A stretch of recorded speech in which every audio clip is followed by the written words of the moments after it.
This course describes the wrist region. The wrist joins the hand to the forearm and contains multiple bones and articulations that form a series of complex joints. The function of the wrist is to position the hand in relation to the forearm. The radius is one of the two bones of the forearm. Fracture of the radius most commonly occurs distally, near the wrist. A common mechanism for a distal radial fracture is a fall on an outstretched hand.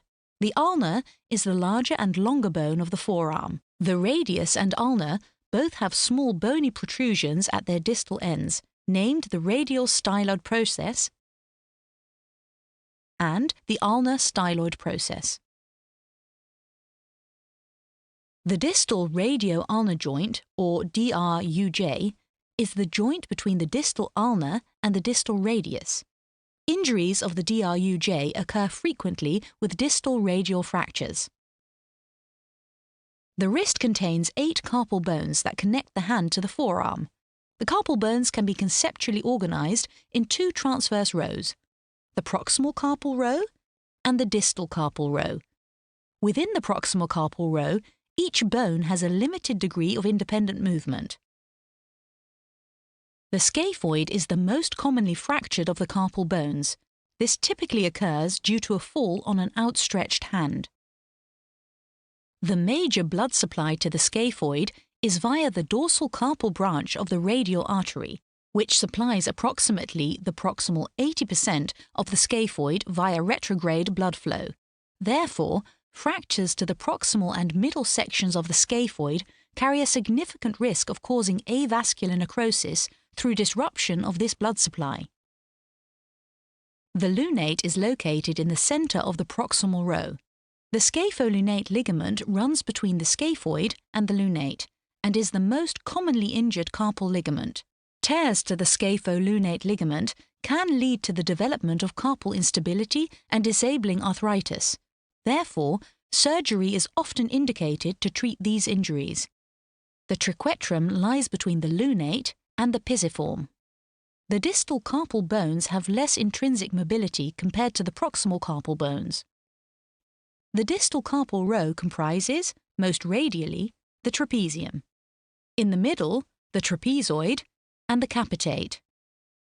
And most ulnar, the hamate.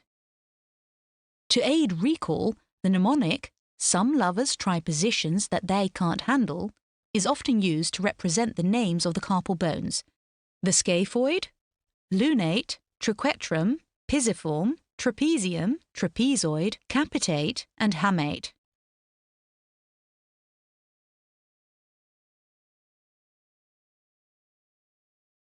The wrist contains intrinsic ligaments and extrinsic ligaments, both palmar and dorsal. The intrinsic ligaments are short connections between the individual carpal bones that provide intercarpal stability. The extrinsic ligaments are longer connections between the carpal bones and the forearm.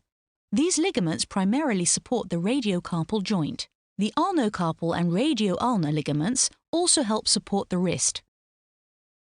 The triangular fibrocartilage complex, TFCC, is a structure between the lunate, triquetrum, and ulnar head. The TFCC stabilizes the ulnar aspect of the wrist. A tear in the TFCC can occur due to compression of the wrist in ulnar deviation. The radiocarpal joint, known generically as the wrist joint, is formed by the articular surface of the distal radius and the proximal carpal row. The wrist joint allows movement in 2 axes: flexion, extension, and radial and ulnar deviation. Radio-ulnar articulation is responsible for movements of pronation and supination.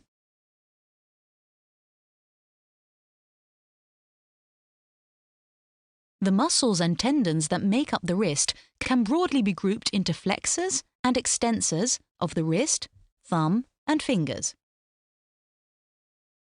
The abductor pollicis longus, extensor pollicis longus, and extensor pollicis brevis all act to extend the thumb, with the abductor pollicis longus also providing thumb abduction at the carpometacarpal joint.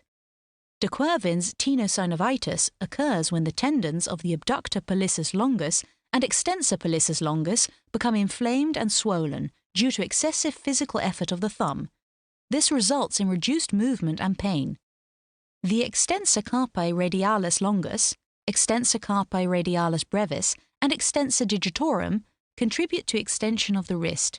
Extensor digitorum acts mainly to extend the phalanges at the metacarpophalangeal joint.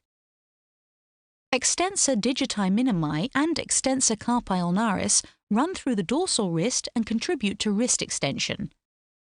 Extensor digiti minimi also extends the fifth digit, and the extensor carpi ulnaris also adducts the wrist.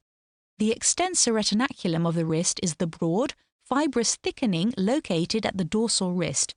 It keeps the extensor tendons aligned and it prevents bowstringing during movement. The flexor muscles run at the palmar aspect of the wrist. The flexor pollicis longus primarily flexes the thumb.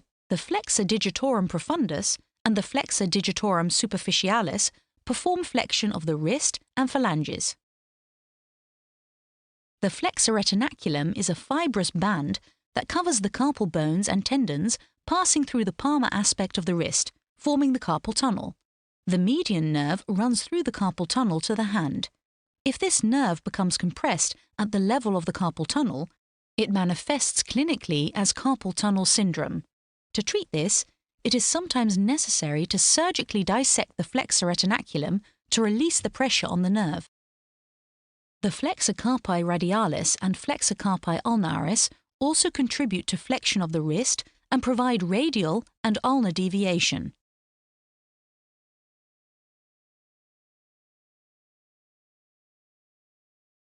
Two major arteries pass through the wrist, the ulnar artery and the radial artery. The ulnar artery runs via the medial aspect of the forearm through the palmar aspect of the wrist to form the superficial palmar arch. Here it joins the radial artery running via the lateral aspect of the forearm. The radial and ulnar veins accompany the radial and ulnar arteries, respectively. Two veins generally run with each artery. The radial veins run via the lateral aspect of the arm, while the ulnar veins run at the medial aspect of the arm. The median antebrachial vein is a superficial vein that drains the superficial structures of the forearm and wrist between the basilic and cephalic veins. The cephalic vein is a superficial vein of the arm. It runs from the thumb to the elbow, where it communicates with the basilic vein via the median cubital vein.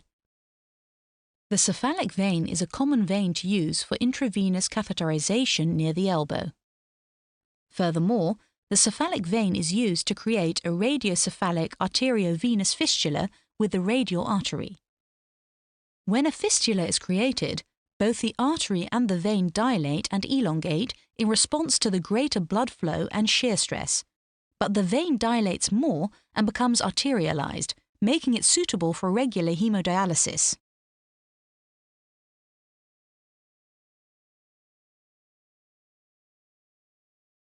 The forearm, wrist, and hand are innervated by three nerves: the ulnar, median, and radial nerves, all of which arise from the brachial plexus. These nerves provide extensive motor and sensory innervation. Here, only their actions on the wrist are described. The ulnar nerve passes through the palmar side of the wrist. It provides motor innervation to muscles that act to flex and adduct the wrist. It provides sensory innervation to the medial palmar skin and digits. The median nerve runs through the carpal tunnel at the wrist and provides motor innervation to muscles that act to flex and pronate the wrist, and provides sensory innervation to the lateral palm and lateral 3½ fingers of the palmar surface of the hand. The superficial branch of the radial nerve runs through the dorsolateral wrist to provide sensory innervation to the dorsal surfaces of the lateral hand and lateral 3½ digits. Proximally, the radial nerve provides motor innervation to the muscles of the posterior forearm, acting to extend and abduct the wrist and supinate the forearm.